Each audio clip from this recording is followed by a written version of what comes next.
Welcome, welcome. Don't know why my camera. There we go. Welcome, y'all. What is going on? Happy Wednesday, everybody. Hope your week is going well. Um, we are back.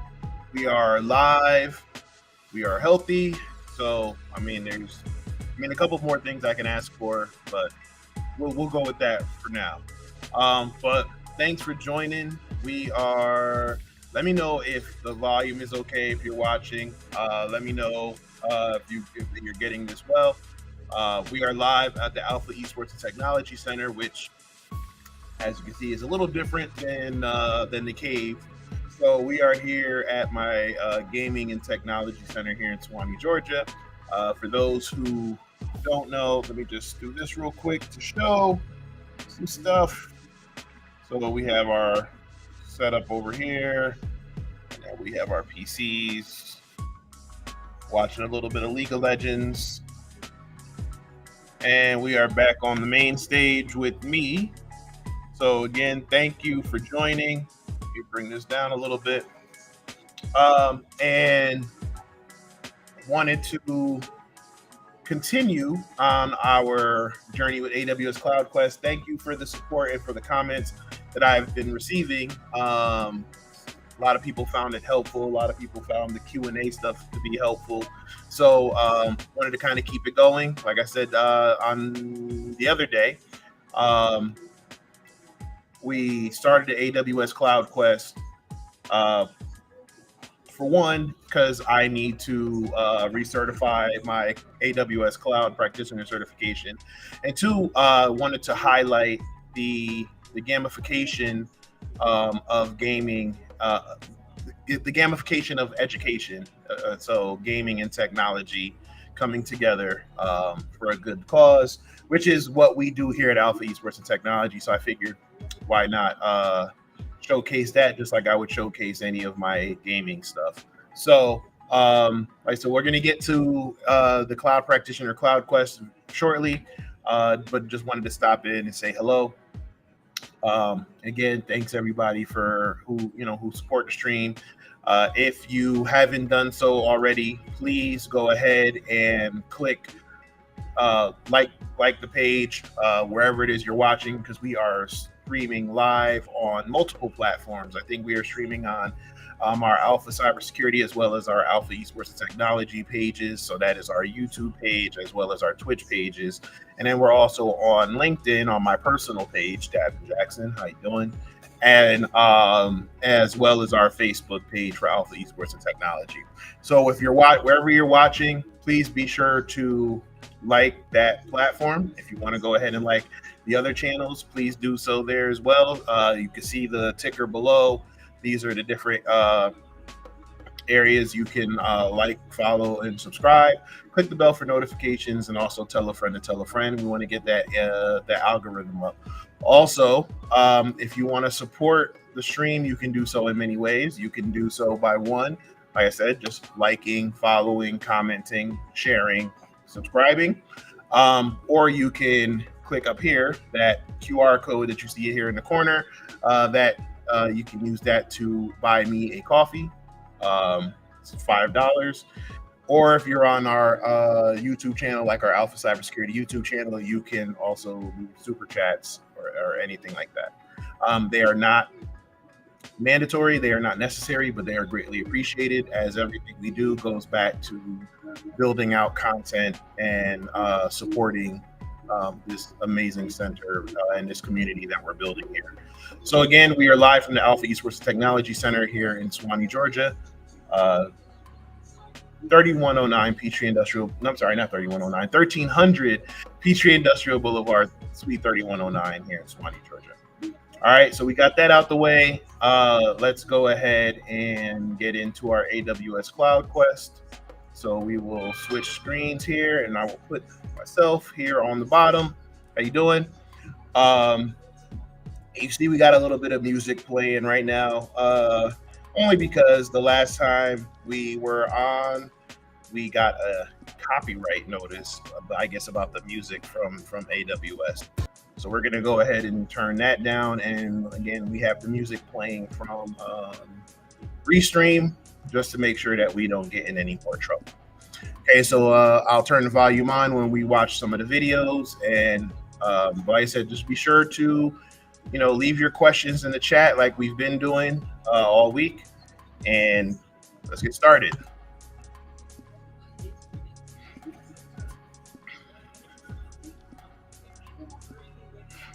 So everybody who's in so far, thanks for joining. Thanks for supporting the stream. Again, we are live at the Alpha Esports and Technology Center, and we are starting day 2 of our AWS Cloud Quest. So we started the first mission, and we completed that the other day by completing the S3 buckets. We learned about AWS's S3 buckets and how you can build static websites with them. And then we went ahead and did the exercise. So now we are going to continue on with level 2. Here's some stuff about the escape room and other challenges that they have going on. Let's see what we have here. Cloud first steps. And we're going to go ahead and just click the route to head over to our next mission. So let's go ahead and click that. And we have our avatar here who's dressed dapper. Remember, we're CEOs and executives now, even though I got my Only Hacks t-shirt on. But we are going to, we're dressing for success. So here we are in our cloud aisle, and we are meeting with someone else. And it says here, "Hi, I'm sorry our encounter is during an emergency, but we have a major issue to deal with." We go ahead, no problem. City stabilization system is malfunctioning. Okay, the computational module in our stabilization system is controlled by a physical server, and yesterday the hard disk started to show signs of failing. I ordered a new hard drive, but it will arrive in 48 hours, which might be too late. Stabilization system problems are causing tremors on the island. What would you recommend? So I think they're going to talk about some type of failover device or how you can clone your AWS instances to make sure you have failovers and redundancy. But let's see what they say. Oh, I think we can use an Amazon EC2 to solve this problem. Okay, so EC2 is the Elastic Compute Cloud, or EC2, which is a web service that provides reliable, scalable compute capacity in the cloud so you can launch virtual servers in minutes. So remember, we talked about that the other day. We talked about the scalability of cloud environments, the fact that you can spin up and tear down servers in minutes, and it saves a lot of money rather than building a physical server that you would have to put on premises. With a cloud server, you can build it up, spin it up as you need, and then as the requirements become less and less, you can actually take down that server. Whereas if you purchase a server, you're gonna have to provision it, configure it, set it up, get it to communicate and play nice with everything else on the network. And then if you have any downtime, you're going to be stuck with that server. This one, like I said, with the scalability, you can bring it up when you need it, take it down when you don't need it, and save some money in the process. Okay, so it says, that sounds promising. Can you tell me more about the server resilience? So they say, as you mentioned, devices can fail at any time. To help improve server resilience, you can use AWS infrastructure to place EC2 servers into 2 availability zones. So again, this is what I was talking about, failovers. Okay, so availability zones, which we talked about also the other day, they're basically there are different availability zones and centers in different regions, and that also gives you that redundancy and basically like a backup. Okay, so availability zone, or AZ, is logical center in an AWS region that has redundant and separate power, networking, and connectivity. Each availability zone is supported by 1 or more physical data centers. Okay, so they're talking about this is resilient. AWS is reliable. You can deploy the solution and get the island back running. Okay, so we're going to go ahead and get started. So we'll head and we'll accept the mission.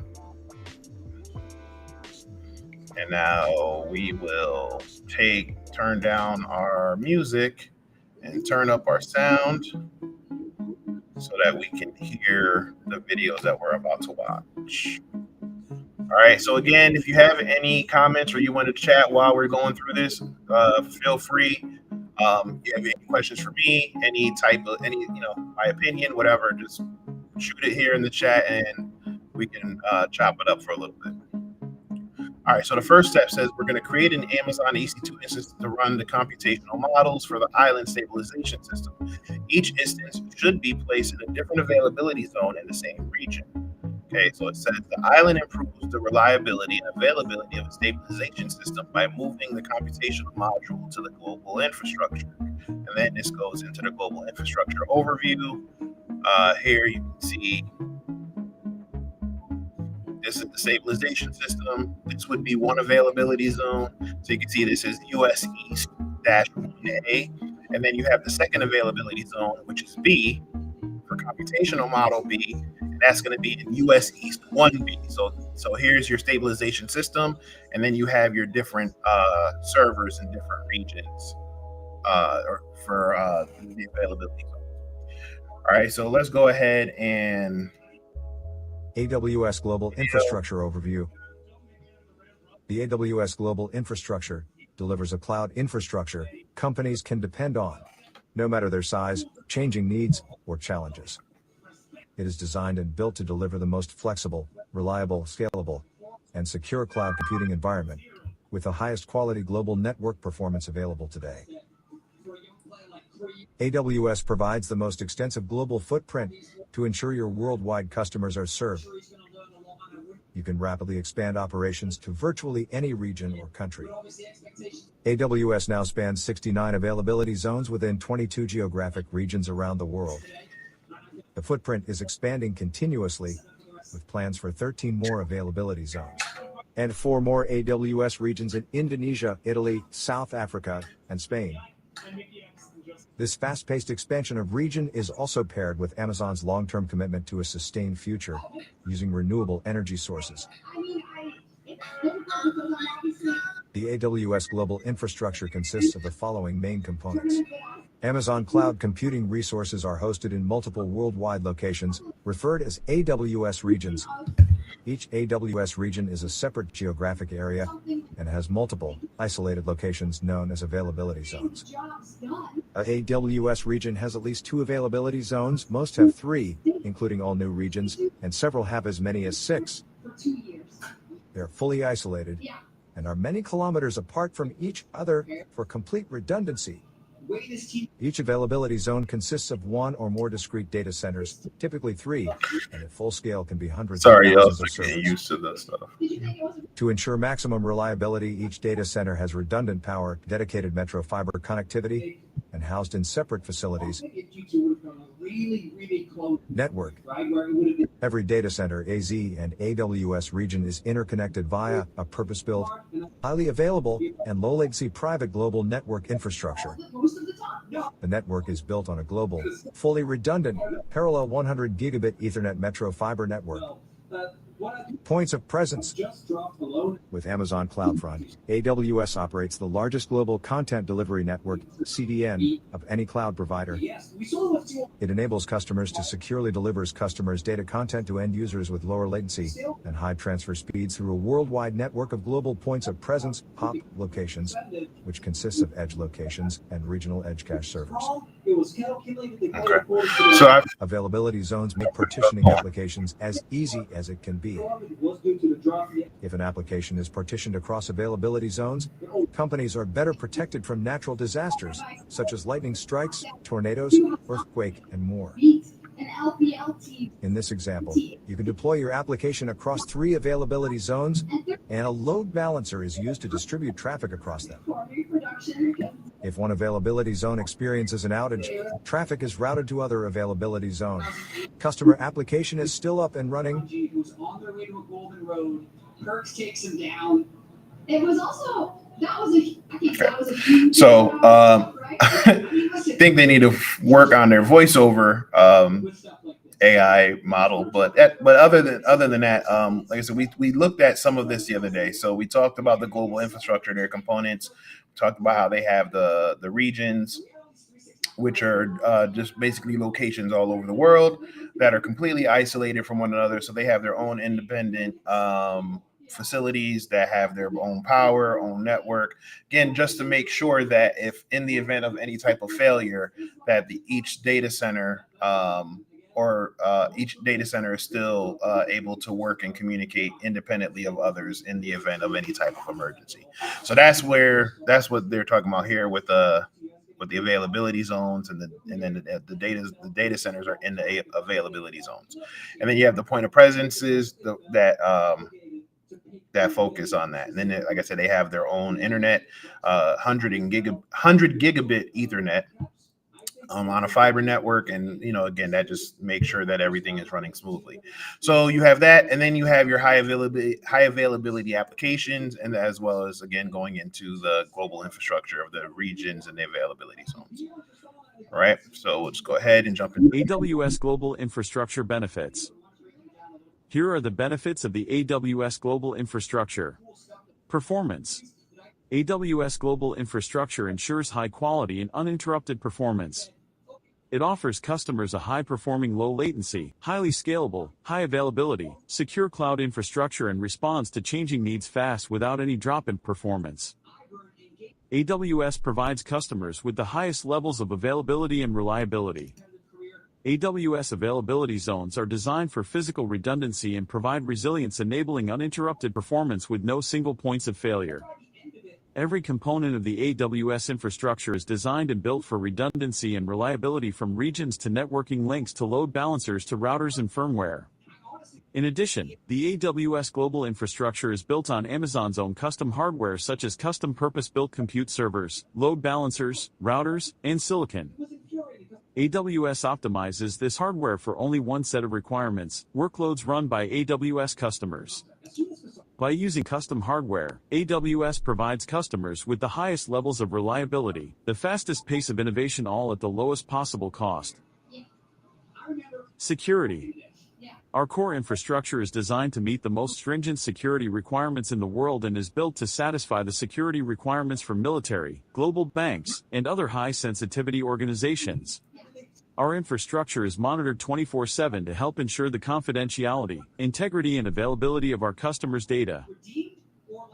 Scalability. The AWS Global Infrastructure enables companies to be extremely flexible and take advantage of the conceptually infinite scalability of the cloud. Customers can provision the amount of resources that they actually need, knowing they can instantly scale up or down along with the needs of their business. Companies can quickly spin up resources as they need them, deploying hundreds or even thousands of servers in minutes. Low cost. With the industry's most extensive data center footprint, the AWS Global Infrastructure enables more customers to benefit from cloud economics of scale and reduce the total cost of ownership, TCO, of their overall IT infrastructure. Okay, so we're going to Amazon Elastic Compute Cloud Overview. Amazon Elastic Compute Cloud, or EC2, is a web service that provides secure, resizable compute capacity in the cloud. It eliminates your need for upfront hardware investment so you can develop and deploy applications faster. You can use Amazon EC2 to launch as many, or as few virtual servers as you need. Amazon EC2 enables you to scale up or down within minutes to handle changes or spikes in requirements, reducing your need to forecast traffic. It provides you with complete control of your computing resources and lets you run on Amazon's proven, reliable, and scalable computing environment. Amazon EC2 is hosted in multiple locations worldwide, comprised of AWS regions, which consists of at least 3 availability zones. This computing environment provides high availability, with service level agreement, SLA, commitment, of 99.99% availability for each Amazon EC2 region. In addition, security at AWS is our top priority. AWS is built to meet the requirements of the most security-sensitive organizations. First, let's go through some of the Amazon EC2 basics. What is an instance? An instance is a virtual server in the cloud. Amazon EC2 provides a wide selection of instance types to enable you to choose the CPU, memory, storage, networking capacity, and GPU for your applications. Here are the instance type categories. General purpose instances are instances that provide a balance of compute, memory, and networking resources. Compute optimized instances are optimized for compute intensive workloads. Memory optimized instances. These instances are for memory-intensive workloads that process large data sets in memory. Storage-optimized instances. They are designed for workloads that require sequential read and write access to very large data sets on local storage. Accelerated computing instances. These are GPU instances that use hardware accelerators. HPC-optimized instances. These instances are optimized for high-performance computing workloads. These instance types are optimized to fit different use cases. Here is just one of the many examples for each instance types. In addition, each instance type includes one or more instance sizes, allowing you to scale your resources to the requirements of your target workload. AMI. AMI stands for Amazon Machine Image. An AMI provides the information required to launch an instance. It is a template that contains a software configuration such as an operating system, applications, and an application server. You must specify an AMI when you launch an instance. You can launch a single instance or multiple instances from an AMI. So, just if you've ever built a virtual machine before, think of Amazon Elastic Compute Cloud like setting up a VM. Okay, so you're when you build a VM, you're using a computer within a computer. Well, what AWS or any cloud platform, what they do with their instances is you're essentially just using their computer to build your virtual environment. So same thing with the EC2 stuff. You would find your virtual server, and you would use the different components you need. So you would add your how much RAM you need, how much hard drive space you would need, what CPU, how many CPUs you need for processing power. You would add all that information, and then again, so that depends on what you use, right? So, for example, as a pen tester, I need a beefy system to be able to handle what I do and basically run Kali Linux. So I would create a virtual machine, or in this case, an EC2 instance that would be able to handle what I need for as a pen tester. Here you go. It goes into the different types. You can do general purpose. There's optimize, memory optimized, storage, accelerated computing, and HPC. And then you even have some, like I think NVIDIA is doing their own type where you can actually basically create gaming machines in the cloud. So you can use their GPUs, right? So if you can't afford to buy, a gaming PC with like an RTX, 4090 or something in there, you can rent their services, right? As a matter of fact, let me see. But that's kind of the concept behind it, right? It's just using the processing power of other systems over the cloud or over the internet.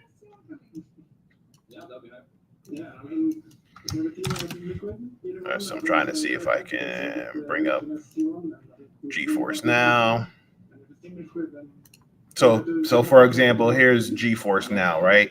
So basically you're using their cloud environment to play games on their servers. And on their servers, they have their high-end graphics cards, right? So we'll just say not now. So for example, you can have a basic rig for free. You can play for an hour. There's ads involved. Or for a monthly program, you can use these. You can use these programs here. As a matter of fact, I mean, they're not about $100 for 6 months, 8-hour sessions, 4K resolution. I mean, this might be ideal if again, I'm a gaming center, right? So this might be ideal, like if I need to do a tournament and I don't want to lug all of the equipment. I can buy. I can use their cloud environment. You just need to make sure that you have good enough internet to be able to handle it. So anyway, back to our regularly scheduled program before we get off script here. So we did the overview. Now let's just look at their storage Amazon networking. Elastic Compute Cloud EC2 overview. Storage and networking. Amazon EC2 provides you with flexible, cost-effective, and easy-to-use data storage options for your instances. Instances can access storage from disks that are physically attached to the host computer. This disk storage is referred as Instance Store, which provides temporary block-level storage for your instance. You can also attach an Amazon Elastic Block Store, Amazon EBS volume to your EC2 instance for persistent block-level storage. EBS behaves like a raw, unformatted, external block device. Your EBS data can be backed up using EBS snapshots and stored in Amazon S3.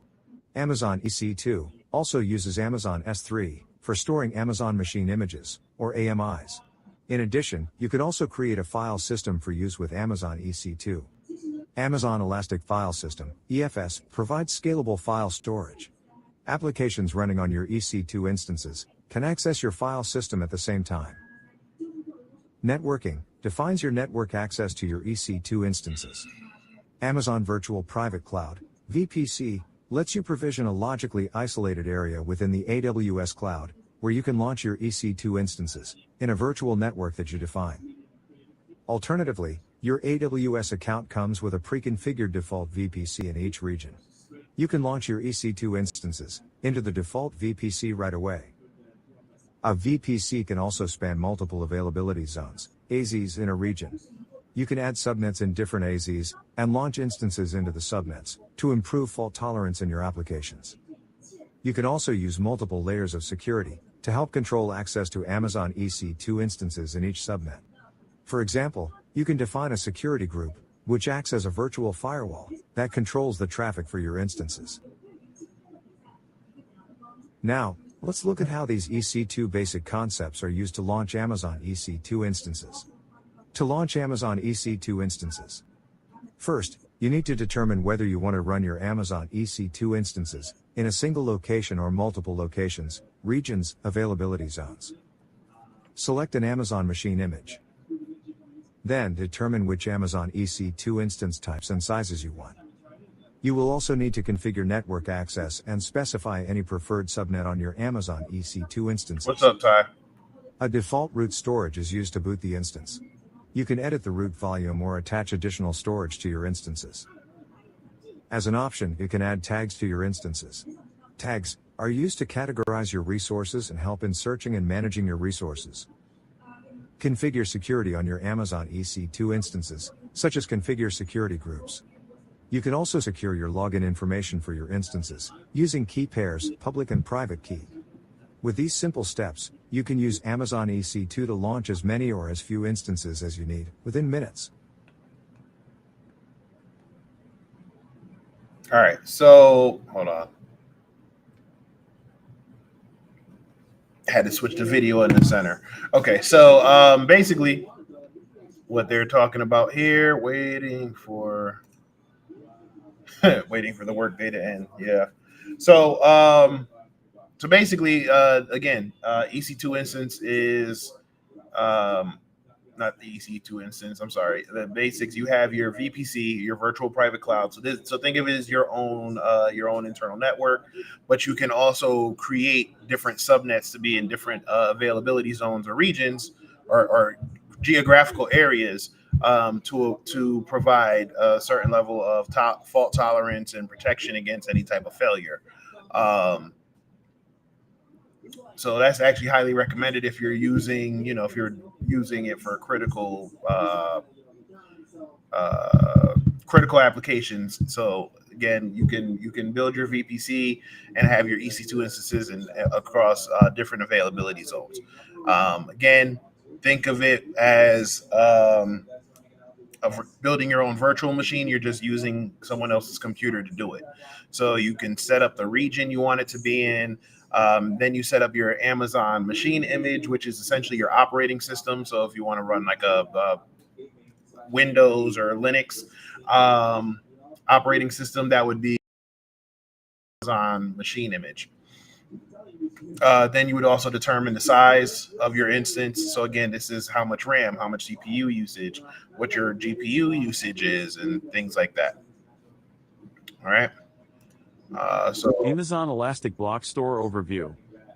Amazon Elastic Block Store, Amazon EBS, is a service that provides block-level storage volumes for use with Amazon again, if y'all have Elastic any Compute questions for Cloud, me, man, like I EC2 said, you instances. don't have to just sit here and watch. EBS volumes behave like raw unformatted a block lot of devices this in is the kind of cloud. just refresher. You can mount EBS volumes as a like I device said, on your I thought EC2 it was pretty instance. cool that they have Each an EBS environment volume that's can kind be of attached to only one but instance at a time, showcase but it multiple while volumes of why EBS not? can be on the same instance. Since EBS volumes are mounted to the instances, they can provide single-digit millisecond latency, which is extremely low latency between where the data is stored and where it might be used on the instance. EBS volumes are designed for both throughput and transaction-intensive workloads at any scale. Amazon EBS offers data persistence.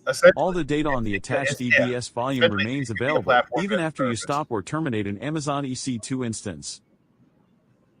Amazon EBS provides two major storage volume types, solid-state drive, or SSD-backed storage, and hard disk drive, or HDD-backed storage. SSD-backed storage is optimized for transactional workloads which involve frequent read-write operations with small I/O size. Some use case examples include databases and boot volumes. SSD-backed volumes include the highest performance provisioned IOPS SSD, IO2 and IO1, for latency-sensitive transactional workloads. General-purpose SSD volumes, GP3 and GP2, balance price and performance for a wide variety of transactional data. GP3 volumes enables customers to provision performance independent of storage capacity. The dominant performance for SSD-backed volumes depends primarily on IOPS. HDD-backed storage is for throughput-intensive workloads, such as MapReduce, data warehouse, and log processing. HDD-backed volumes include throughput-optimized HDD, ST1, for frequently accessed, throughput-intensive workloads. The lowest cost cold HDD, SC1, is for less frequently accessed data. Dominant performance for HDD-backed volumes depends primarily on throughput, measured in megabytes per second. Okay. I mean, I think that's pretty self-explanatory. You would require solid state drive for high performance stuff, and then you would use your hard drive back storage for any type of stuff that's intensive on the throughput, as well as anything like cold storage. So again, we talked about cold storage, or like the Amazon Glacier feature the other day. That's when they talk about cold storage, they're referring to stuff that's not used or stuff that might not be accessed as frequently as other data, right? So you might have old pictures or old documents that you might need to save for personal reasons or even for professional or compliance purposes, but you don't plan on having to access them. So that's where you would use something like that, where you would use a solid state for things that have to, that need to basically have that high throughput and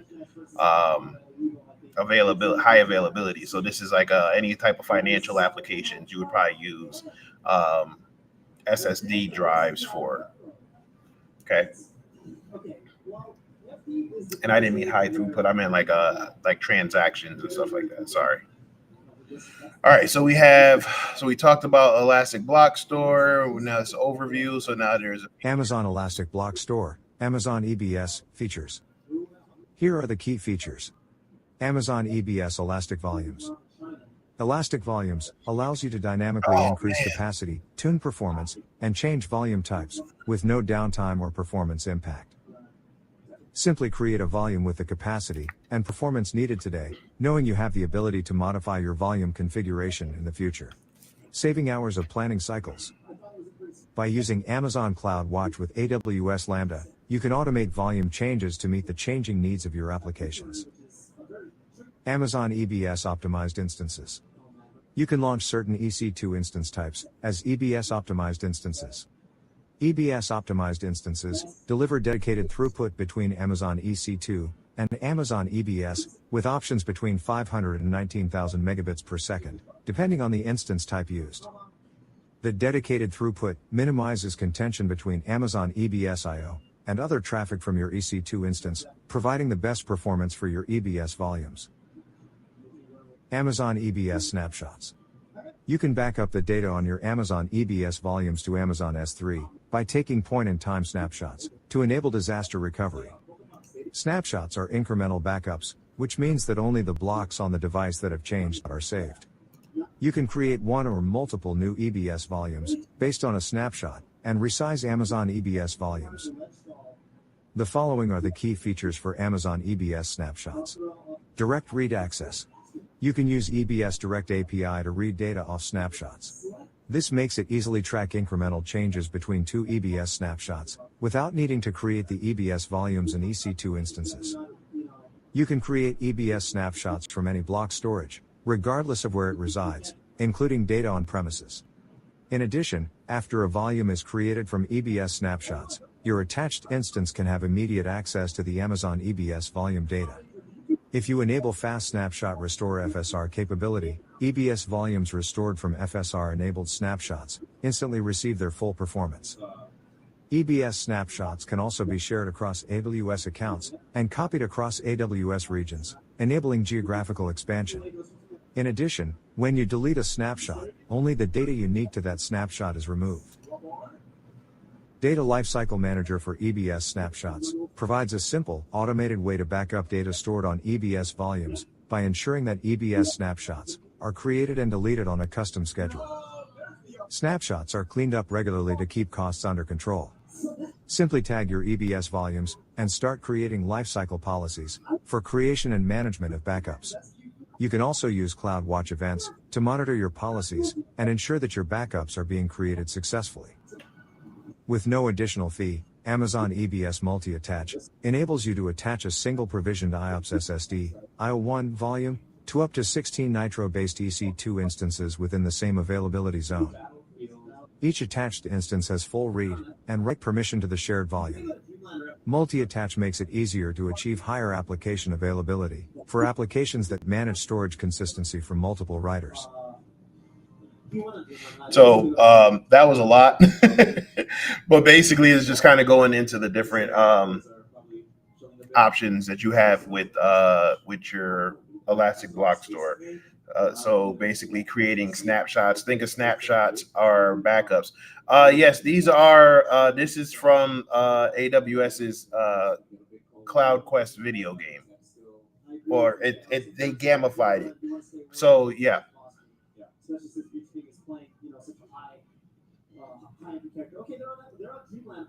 So you have the AWS snapshot. So this shows you how to create volumes and snapshots, which essentially are just backups. Okay, so snapshots are different backups. Yeah, I am a little tired, but you know what? We're here at the center. Like I said, I'm working through the day anyway, so we're just kind of we're gonna keep pushing.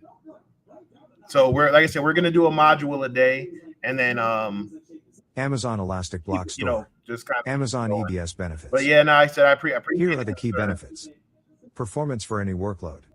EBS volumes are performant for your most demanding workloads, including mission-critical applications, such as SAP, Oracle, and Microsoft products.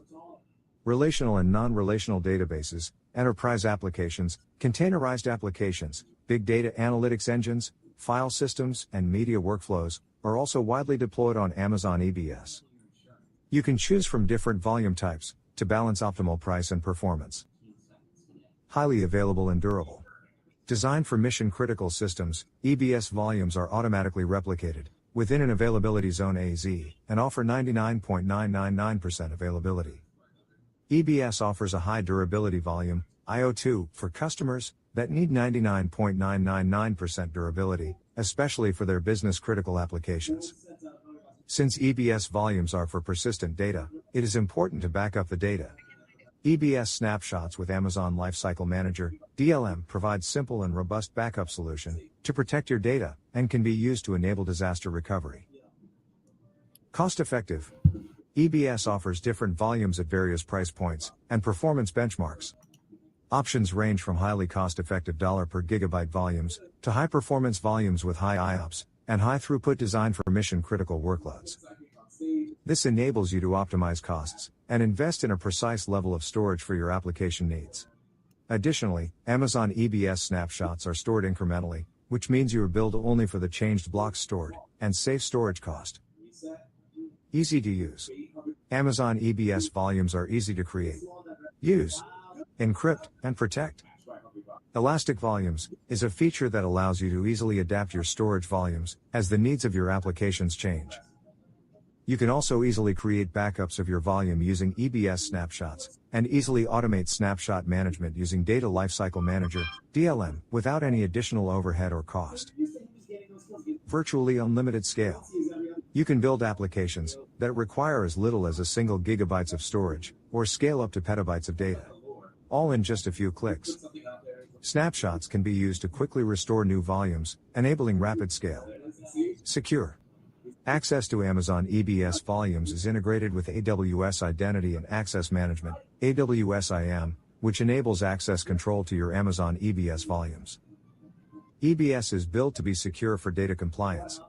Newly created EBS volumes can be encrypted by default, with a single setting in your account.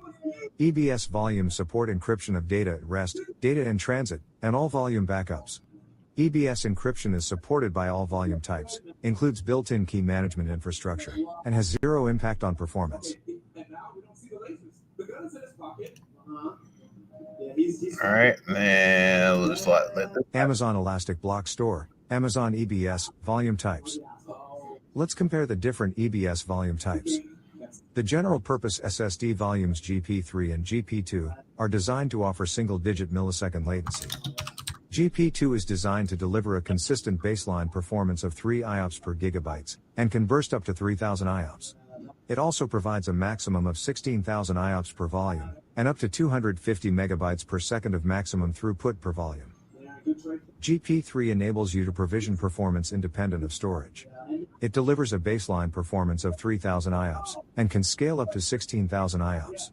And throughput up to 1,000 megabytes Ty, per second, you which is 4 have times the more option throughput than to GP2. your snapshots. GP3 and GP2 have the same volume size of 1 gigabyte to 16 terabytes. So it's the cloud, it's over Next, the internet. let's look at the provision IOPS SSD volumes, IO2, IO1.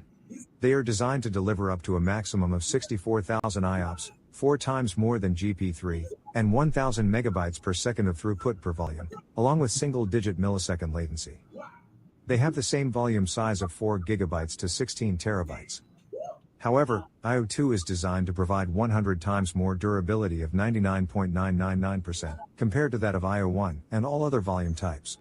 Customers that need sub-millisecond latency, or need to go beyond the current single volume peak performance and throughput, can use IO2 Block Express, which is designed to deliver 4 times higher IOPS, throughput, and capacity than IO2 volumes, along with a high durability as IO2.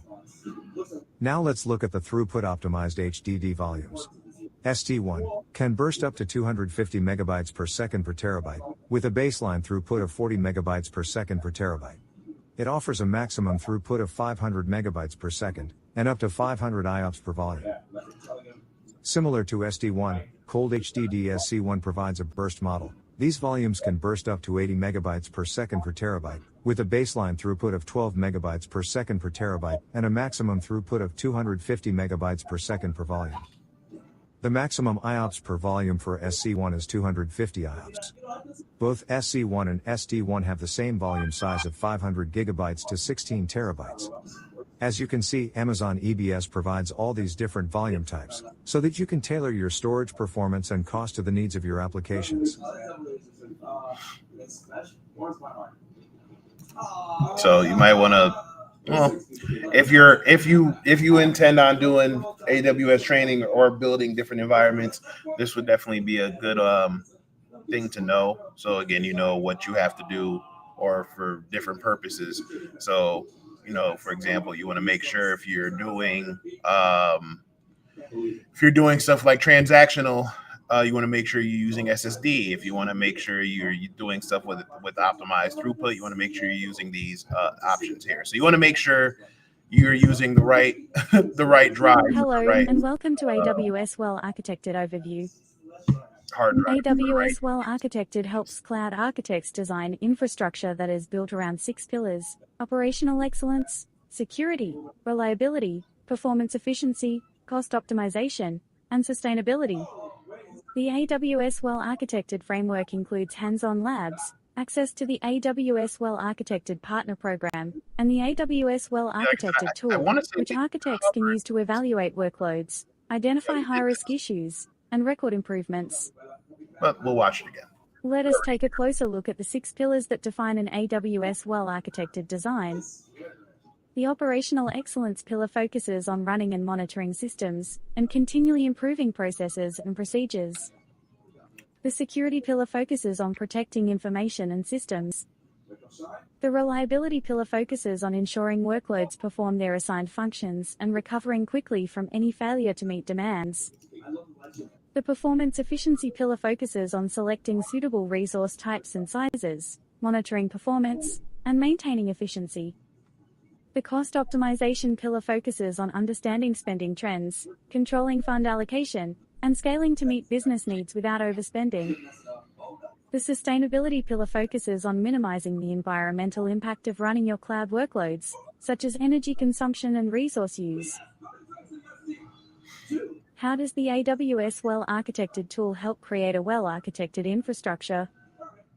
The AWS Well-Architected tool extends the well-architected functionality, best practices, measurements, and learnings into your existing architecture processes, applications, we're going to get to the and hands-on workflows. stuff after this video. It creates custom lenses where you can add best practices pillars and questions based on what's most important to your organization.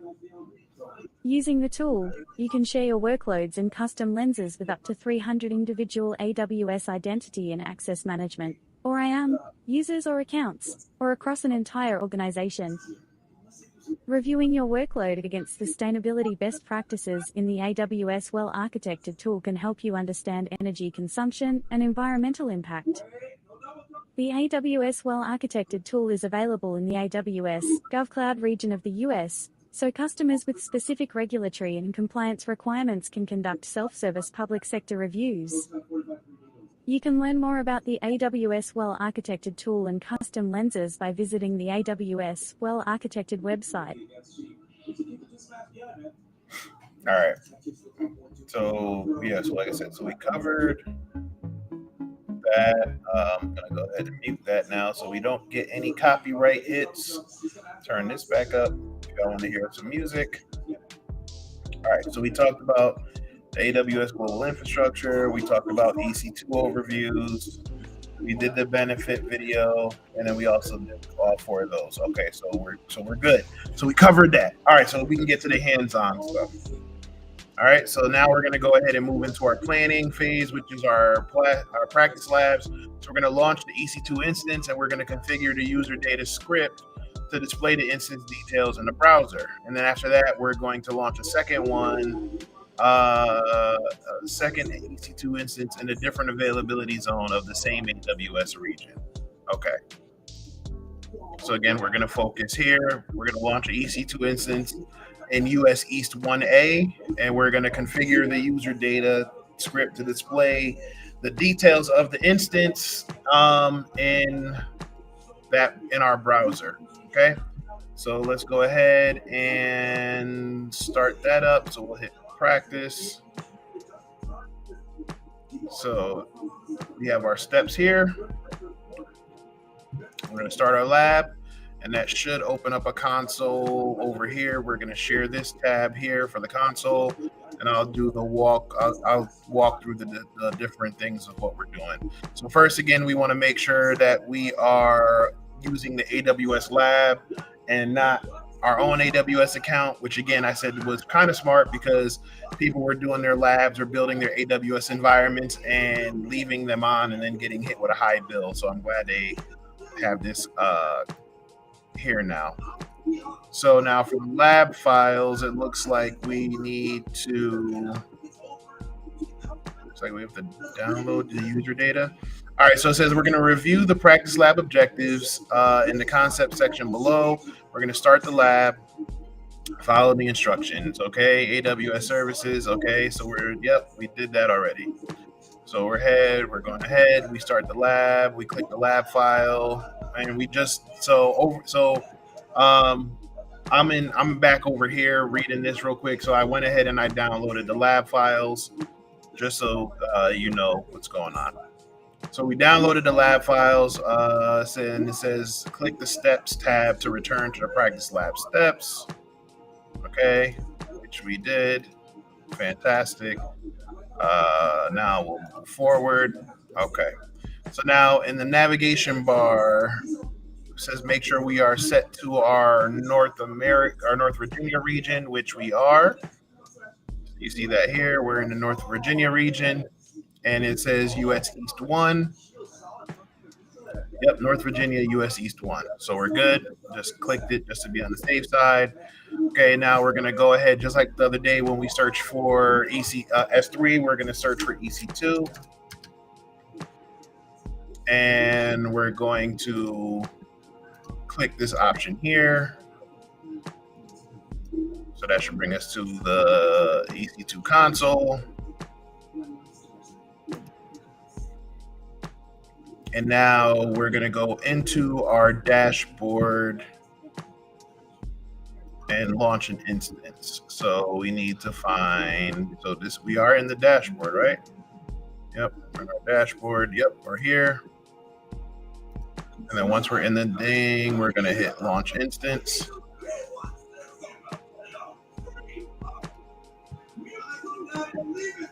All right.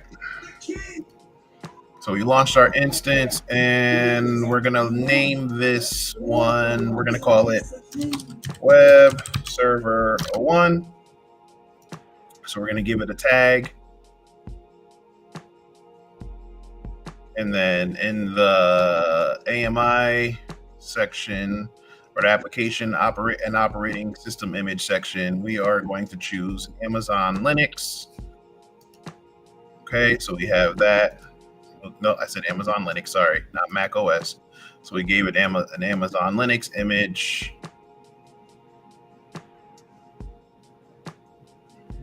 Okay, now we need to scroll down to the AMI section.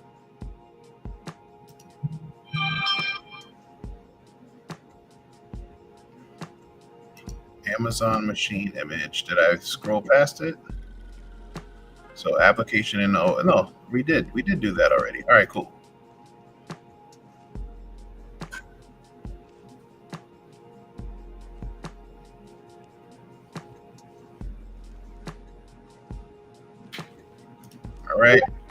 All right. So we click the Amazon machine image, and then we're going to choose the Linux 2 AMI. So this is Linux 2023 AMI. It says Linux 2 AMI. So that's that one. It's a SSD volume type, 64-bit architecture. Okay. And we need to make sure we are using the T2 Micro, which is here, free tier available.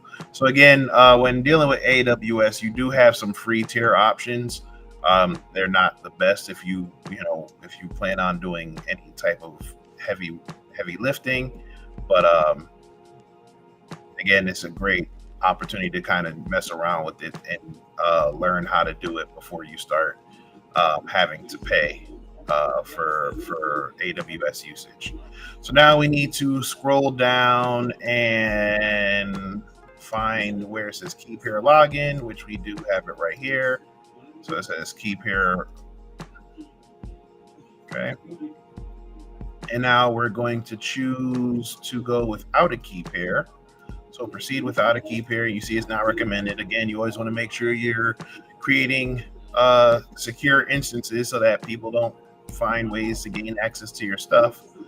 And then we're going to edit the network settings.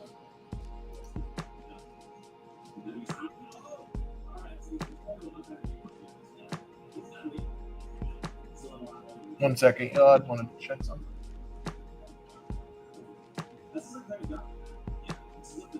Oh, that was weird. Okay. So now we chose to proceed without it, and now we're editing the network settings. For the VPC, we are going to select the Cloud First Steps Lab VPC. And then for the subnet, we are going to use US East 1A.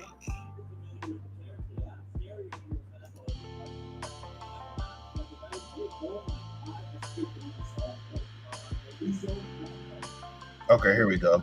It took me a second to find it. So that's 1B. So we're going to pick US East 1A. Okay.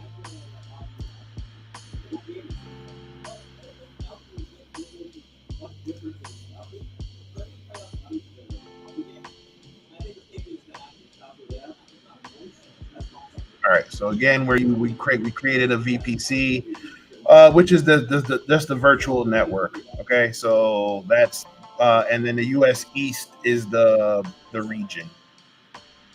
Okay. So now we're going to go into our security settings, network settings, keep here, login, configure storage. Isn't it advanced? Nope, that's domain information. Let's scroll back up. Keep here, instance. Did I?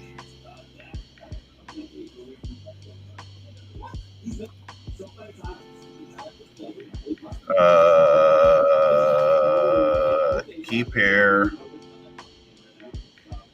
Subnet. Fire. Here we go. Security group. I went right past it.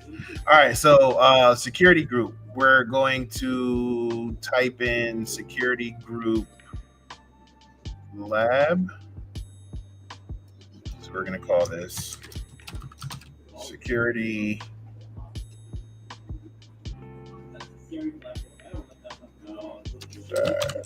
group lab. All right. So we have it there. And then for the description, we're going to call it an HTTP security group. So HTTP security group. I am hungry. What did I eat today? For type, we're going to choose HTTP, so not SSH.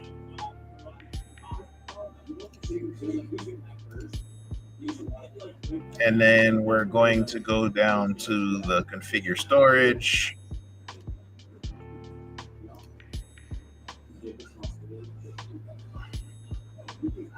And for our root storage,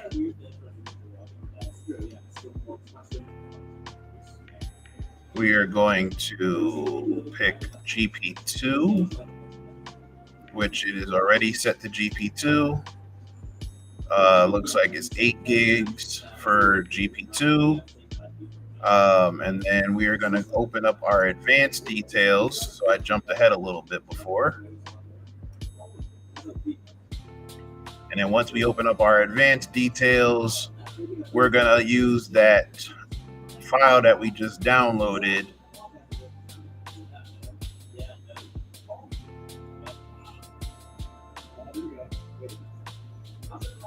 Okay, so we have our advanced details.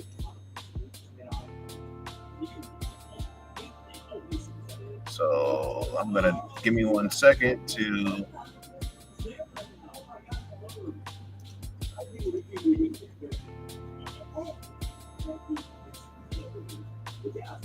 share. I'm trying to see if I'm trying to share that to show you the user data information. So create a new directory, IAM, DNS requests, instance recovery, purchasing options. Okay. Open the data file that you downloaded and review the content. The user data script launches a web server using port 80. The code, all right.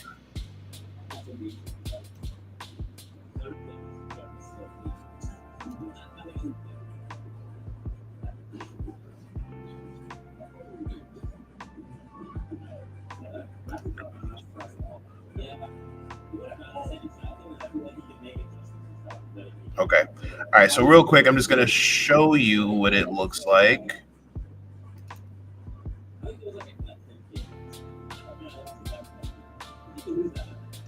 If it'll let me.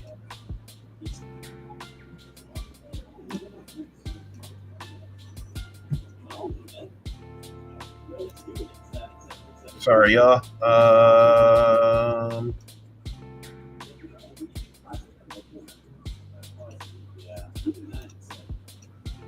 All right, so real quick, you'll just see that we are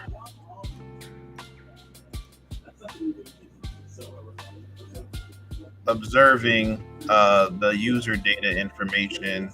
Give me 1 second here. And all it's telling us is that it's going to launch a web server.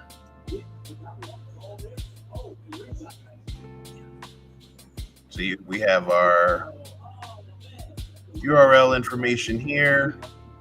So you see there's a curl command to put an API token with the so you have a put command. Looks like it's going to push to the API token, the meta token with that time limit. So again, that's just kind of push it. That's just the different information that's going to run through the curl commands. And then you see we just scroll through here. So basically, like I said, it's just a script. Okay. And then it'll, like I said, and when it's running, it'll, when we go to access that website on port 80, you should see something that says your EC2 instance is running. Okay. So that's all it is. It's just a HTML script. All right. So we'll go ahead and we'll close that. And we will now go back to stop sharing, and we will go back to our instance here, or what we're doing, our exercise. All right, cool. So we're back here. So now we just need to go and choose our user data folder, and we will do that. We have all of that there. So that basically that same script that we were just looking at.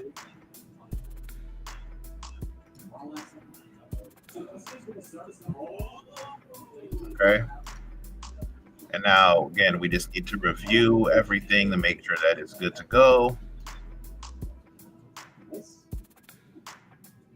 Again, like I said, it's going to export an token using the curl command to this IP address.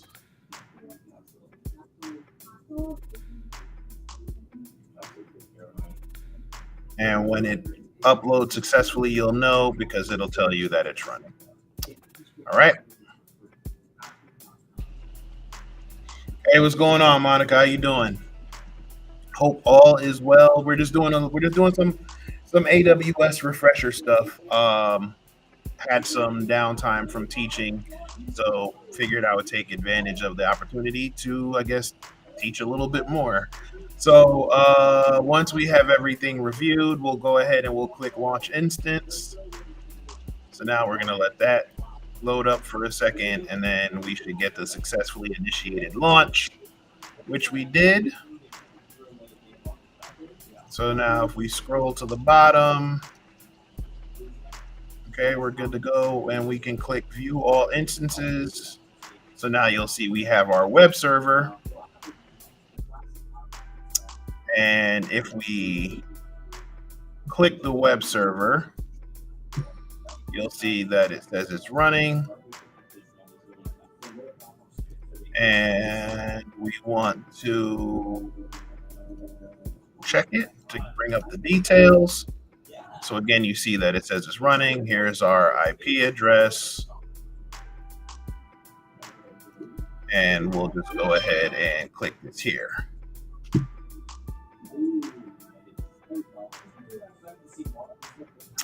Off subject, do I deal with imposter syndrome? All the time.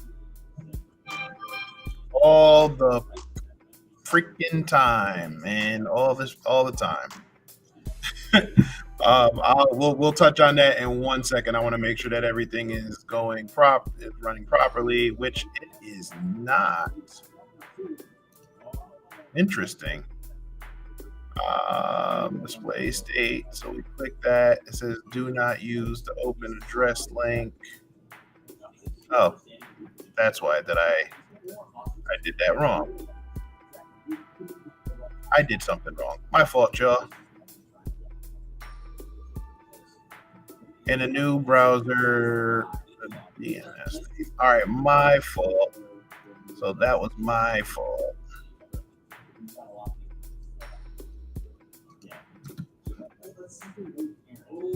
Now let's give me 1 second. There we go. So I jumped ahead and didn't do what I was supposed to do. That's why you should read all the instructions first. But now you see we have our stuff. So we are now done. So I'm going to stop sharing real quick. And then before we go into the practical, yes, let's go ahead and answer that question. Do I deal with imposter syndrome? Yes. It's something that I think a lot of us go through, especially in this field, being cybersecurity experts, not experts, but being cybersecurity professionals. Yeah, there is a lot of imposter syndrome going on because you see other people doing great things, right? I work with a bunch of brilliant people, and I'm friends with a bunch of brilliant people. I personally know a bunch of brilliant people. So yeah, you'll have those times where you feel like you may not belong, or you feel like you're not good enough, but you're in the room for a reason, right? That's how I look at it. You're in the room for a reason, as well as you earned your spot there. So take time to give yourself the grace and pat yourself on the back, because regardless of your level of success compared to others, you still have a certain level of success, and you also um, have achieved a level of success that some others haven't. So it's something that you have to deal with. It's something that you need to have patience with yourself. Stop comparing yourself to others. And I tell myself that all the time as well. Honestly, I think the crazy part is I've dealt with more imposter syndrome in the last 18 months than I think I've had in my entire tech and cybersecurity career. Reason being is there was a lot of different things that happened to me personally, professionally, um, that had me feeling like things were off, right? I had health issues, all of that, still dealing with, you know, brain fog and certain things like that. You know, layoffs, all of that, and then on top of it, I opened up a center, or I opened up a esports and technology center, and started to learn a completely different space. Tech and cybersecurity, yes, they run very parallel to each. I'm sorry, tech, cybersecurity, and gaming. They do have some parallels, but they don't also have their own challenges that are independent of each other. So yeah, you do. I deal with imposter syndrome just from the tech side, the cybersecurity side, and I also deal with imposter syndrome working along my new peers that I've met in those relationships in the gaming and esports space. I have imposter syndrome when dealing with other people who are instructors now that I'm teaching more. So again, it's just a matter of being patient with yourself and sticking to the code. Things don't happen overnight. Um, and you're gonna fail. Honestly, if you're not failing, if you're not failing, especially in this field, you're not trying. And like I think, yes, I know that sounds cliche, but it's true in this field, especially if you're in the offensive security side of cybersecurity. If you're not failing, that means you're not testing the limits. You're not testing that curiosity. You know, I think of when I work on certain pen tests, and everything looks secure, but you're trying to find different ways. You're trying to find a way to trick the API. You're trying to find a way to trick the AI now, right? The chat GPT. You're trying to find ways to trick the LLM model, right? So you've got to keep trying and you got to stay focused. And like I said, just, keep at it. All right. So sorry, that was, I hope that answered your question. So back to it, we are going to now it says for our challenge, we need to open up our AWS console again. So I'm gonna go ahead and share that. And now we need to make sure, the process is slow, but keep on. Yeah, you have to. Again, I mean, the process is what you make it. Right? The process is what you make it. You can't measure your learning your learning style to someone else's. Some people are visual, some people are hands-on, some people can just, watch a video and fully get it at photographic memory.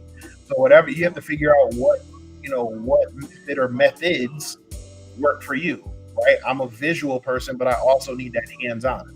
And sometimes I need to do stuff hands-on multiple times, right? Like I talk about it all the time. Dealing with, especially with cloud, right? Dealing in application security, like I'm pretty much good with every other type of attack vector. I hate server-side request forgery attacks. I struggle with those attacks. And it took me a while just to even fully understand how the attack worked before, before I fully, before I got it. It took me a while to really figure it out. So, and the funny thing was, what helped me better understand it was that I needed to start teaching it because it became a new attack vector, or it became a more popular attack vector for APIs, right? So when dealing with the API security top 10, the first top 10 list didn't have server-side request forgery. The second one did, and I was like, oh, crap. And then I had to literally sit there and break it down. I had to draw the chart and everything and then just go through it and just drill through the Try Hack Me labs, Pen Tester lab, all the different resources until I fully understood it. I asked other people. Shout out to BSD Bandit, Charles Scherer, right? He was a mentor and a great resource to so many people. And on top of it, he's just a genuine solid dude. So, he also helped me better understand it. So, again, you gotta just be patient. Just be patient and stick with it. Like it's just not gonna happen overnight. No problem. All right, so we opened up our console, and now we're going to launch a second EC2 instance in a different availability zone of the same region. Okay, so a different availability zone in the same region.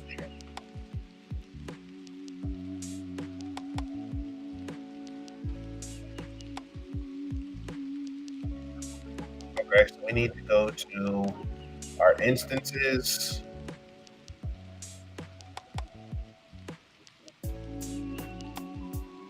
No, okay, let's go back to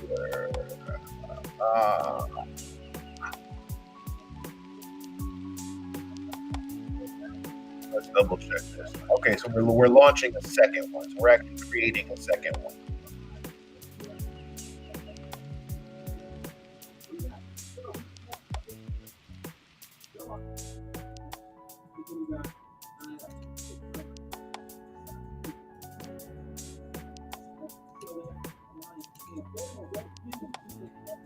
All right, so I need to go ahead with these files.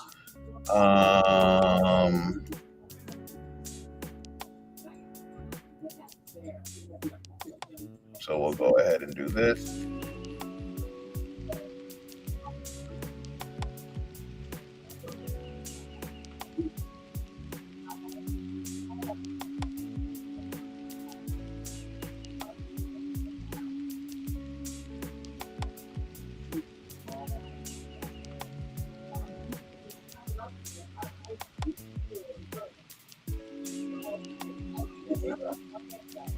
says, I'm just thinking, second instance, different availability zone, same region. I want to make sure I fully understand that. Why does it sound like something is? Oh, crap. 1 second, y'all.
If it's not one thing, it is another. All right. Sorry about that, y'all.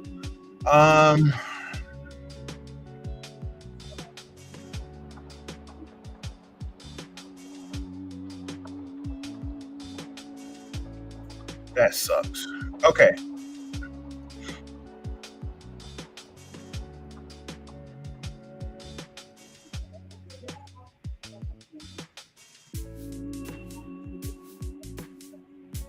Give me 1 second. I just got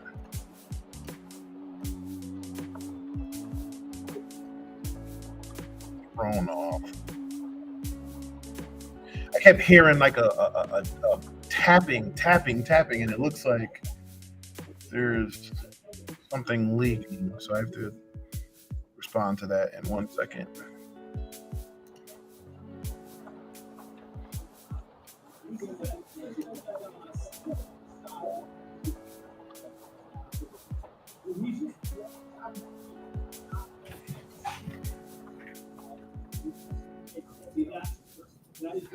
Okay. Jeez. All right, I'm gonna wrap up this stream and then I have to go deal with this leak. So so we're gonna go ahead. We are here. We're gonna go ahead and launch an instance. We're gonna call it web server 2. Again, we're gonna follow the same steps as before. So we're gonna use the Amazon Linux. We're using the free tier Amazon Linux 2. Okay, we're going to keep the same architecture. We're going to make sure we're using the same T2 micro. We're going to go ahead and proceed without a key pair. We're going to create the security group. Again, what did we do for security group last time? What did we do last time, y'all? If y'all remember, we created the key. We did a key pair, no key pair. We went to the network settings, right? Is that what we did? Yeah, let's go ahead and edit that. And we'll do the lab here, the subnet. We want to make sure that it's in the same availability zone. No, different availability zone, same VPC, right? Is that what it was last time? That's what they said, right?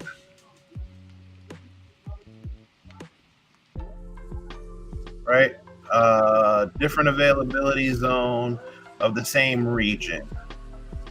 So a different availability zone of the same region. US East 1B, US East 1A. So different availability zone of the same region. Yep. So that's it right there. Cool. Right. And now for our security group is HTTP we want to go and configure our storage.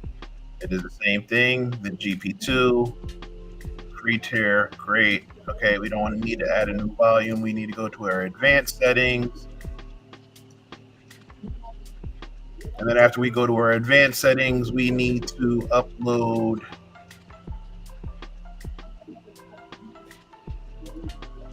do I need think now actually that I think about it, do I need to do another, is it the same user data file? I don't know, but let's just download a new one. Make sure.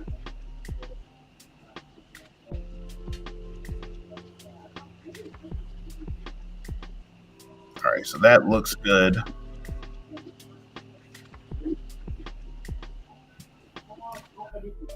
Oh, that pisses me off. Jeez. Sorry if I'm rushing. Like I said, I just wanted to kind of get through the steps, and then, like I said, I got to deal with whatever is going on over here in this corner. Oh, start a business and get a space. They said it'll be fun. They said. All right, so we'll go ahead and launch the instance. Oh my gosh. All right, so now we'll go back to our instances. We should have 2 instances now, right? Yep, web server 1 and web server 2. This one is pending.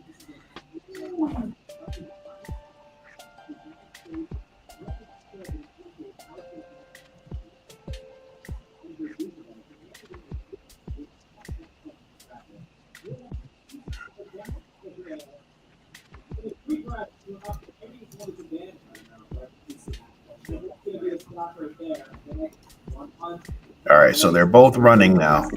Cool. So now we want to double check to make sure that it's running like we did before. We're gonna get the DNS name for it.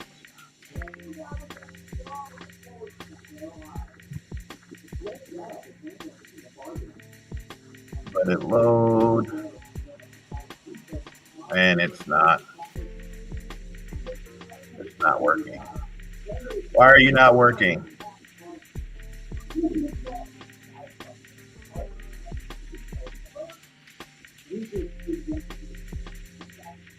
Why are you not working? I need you to work, please.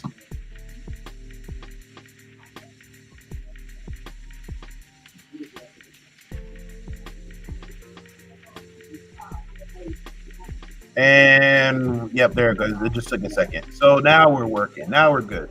All right, so we are back on track. So we can go back here. We'll share this. Yeah, like I said, no problem, Monica. Like I said, this is the second day, so we're gonna do the series of the entire course. All right, so now to verify that we did it properly, we need to name the instances in AZ1 and AZ2. So the instance ID for here, we're going to, so AZ1, we need to do that. Give me a break. All right, so give me the instance ID. We're going to share back over here. So AZ1, this was our instance ID. And then in AZ2, we'll come back and we will copy that here. And we will come back here. And then in AZ2, we will do that. And then we will click validate. Boom. All right. So we have created our instances in the correct availability zones. We validated it, and we are good to go. So we can go ahead. We're going to hit exit, and we are going to go back to our person. Says the island is safe again. Okay, and the mayor wants to give us a present, and they're going to build a private island. So we have the lighthouse, and now we need to build our own private island. What do we want it to look like?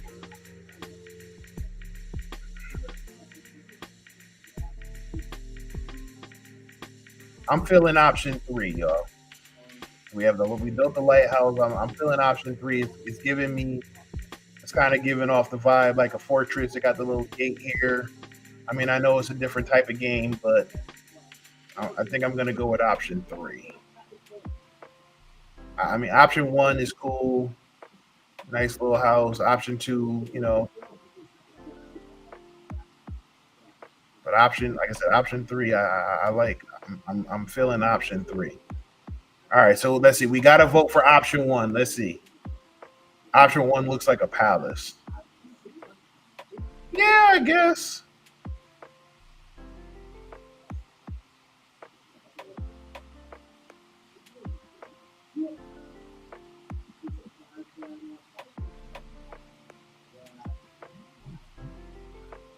All right, fine. We'll go with option 1. Even though I think option 3 kind of gives it like whatever. But we'll go with option 1. All right. So now we have our private island. We have our lighthouse that we built earlier. Now it says the neighborhood is at level 2. So now we have buildings and customizations available. And now we can unlock pet friends. So now we can find pets and then answer quiz questions. Okay, so again, that's another way to kind of reinforce your learning. Use the XR device to visit your home. And again, we now have 50 gems. We have 8 more customization options, and we have more reputation points. We'll give it a 5 for stars. Now let's see. So we can go to our player island, right? So let's get in our little hoverboard.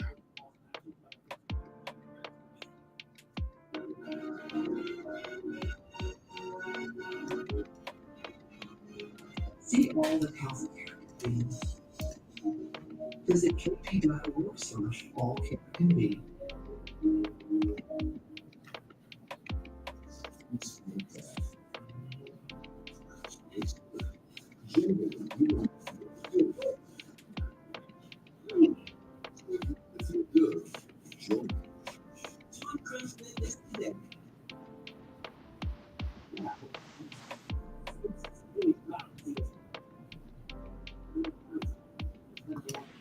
Okay, so now we can customize, right? So we have 150 points.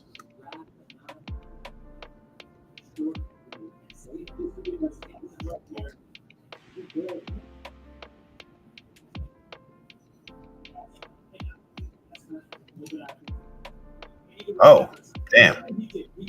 Nah, we're good. I don't want to buy it. I want to do all that right now. All right. Okay, so we got our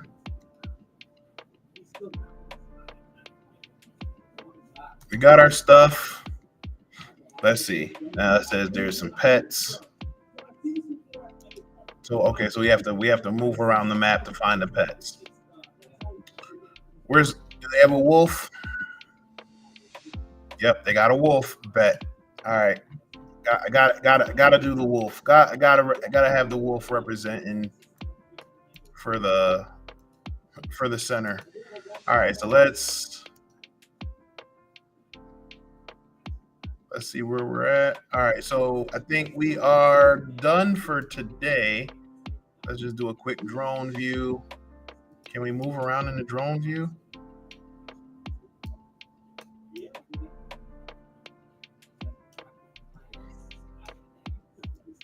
These are all customizable. It looks like our next mission is over here for computing solutions. I'm cheating a little bit to see if I can find any of the pets. Oh, this is locked over here.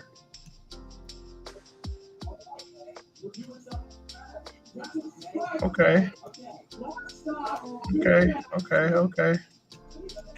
So again, like I said, you see, it kind of gives us this little interactive world to deal with. So as we progress, so again, it's cool because again, as you go through the game, you get more stuff, you progress through it. So I mean, like I said, it's a cool concept. No, I don't want to purchase anything just yet. All right, so we are, like I said, so we're all done for the day. I'm gonna go ahead and log out.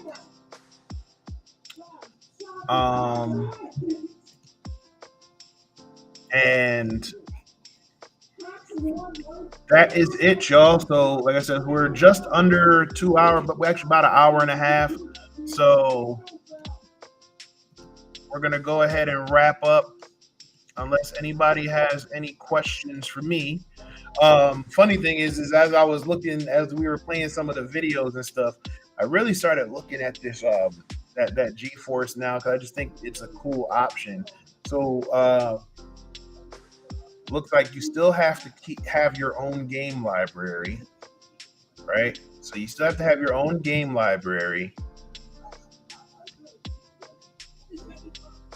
but then you can choose your device, and then you can access your setup from a web browser.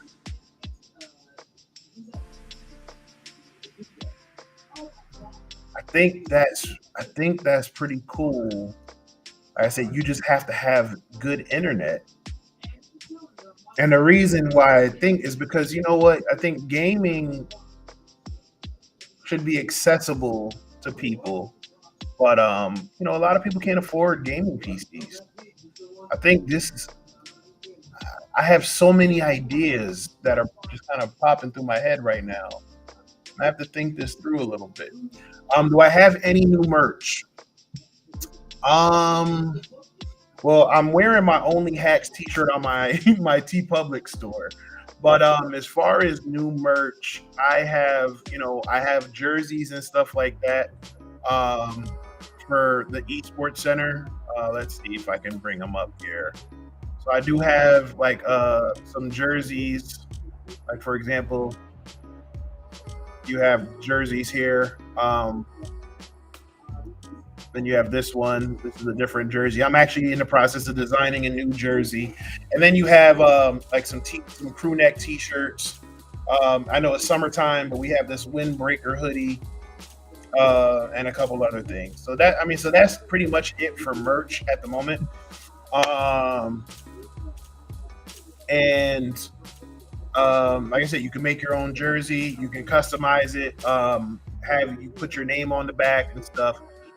So we have that stuff for our esports stuff, and then our other merch we have at our TeePublic store. I don't even remember the link. That's crazy. Is it T-Jax?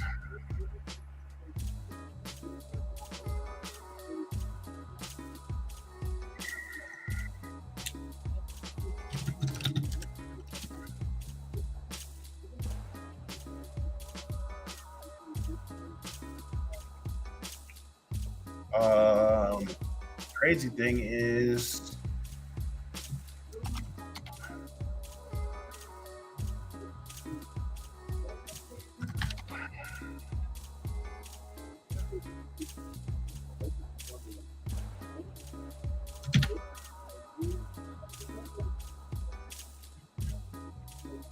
where is my? Give me 1 second. Where we at?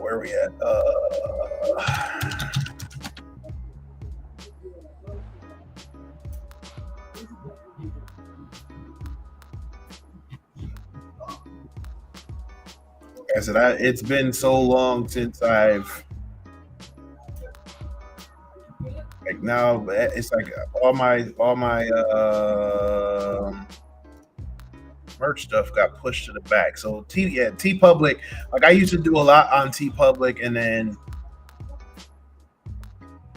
when they messed up my my hackers design, it kind of turned me off. I gotta stop being so petty. But anyway, yeah, like I said, you have different stuff here. Let me stop sharing. I'm still sharing the thing. Well, like I said, we have different apparel, different jerseys, stuff like that, and then our TeePublic store. I'll try to find the link for that. Like I said, I'm on the wrong. I'm on my other PC, so Take that down. So give me 1 second here. Beep, beep, beep, beep, beep.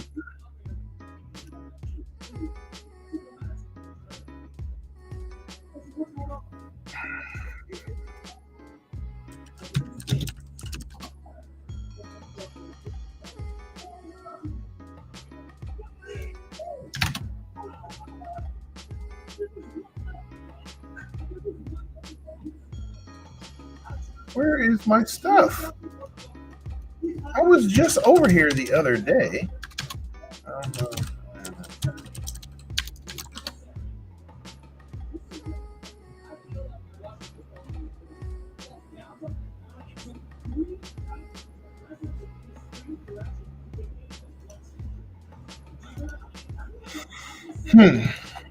Um,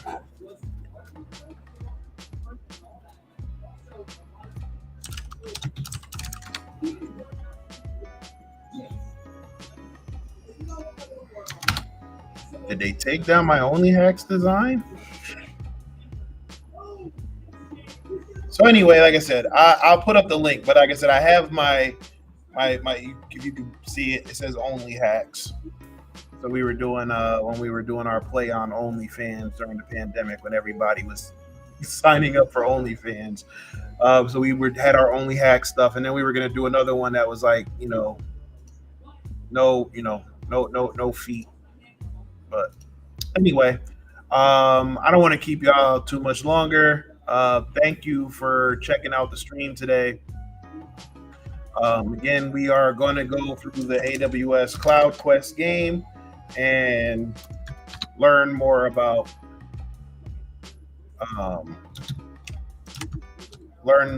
AWS Cloud.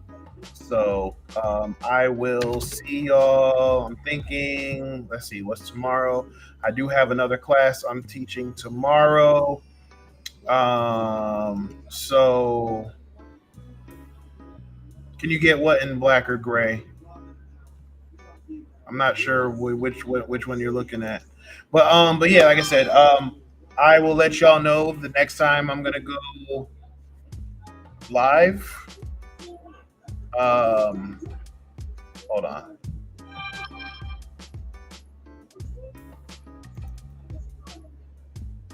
Oh, the Only Hack shirt.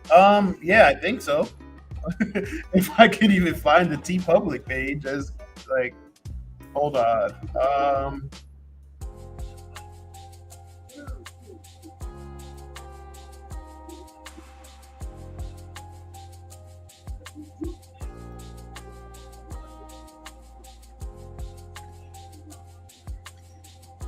Like I said, I've been out the game for so long, man.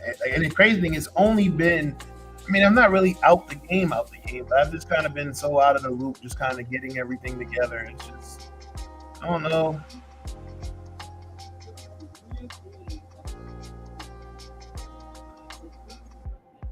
I just saw something that was interesting as I'm scrolling.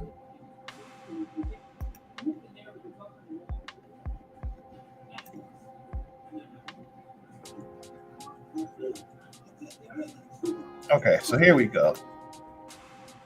Okay. All right. I'm sorry. Now let me bring, I think I found it now. So I was doing that. User. There we go. All right. So, so yes. So here is my T Public page, which has a few of my old designs on here. But so like I said, I have my Alpha Esports and Technology T-shirts here. But then I also have the stuff for my Alpha Cybersecurity, my InfoSec Twitter veteran. If you know, you know. Then I have my Only Hacks, some and some other designs that we have. I had a really cool hackers one that was kind of like played off of the Friends logo, but they didn't like that. And then I had another one. I had another really cool one that was like almost like Legend of Zelda, but Nintendo, they didn't like that so much. But anyway, like I said, so go ahead and again, like this, like the channel, like wherever it is you're watching, leave comments, click the bell for notifications to be notified when I go live again. And I will see y'all, like I said, if I don't, maybe not tomorrow, but I will probably Friday. So like I said, well, I'm gonna try to get through this as much as possible. So y'all go ahead, have a great night. It's almost 7:00. Go get some dinner, get some rest, and I will see y'all Friday. All right, peace out.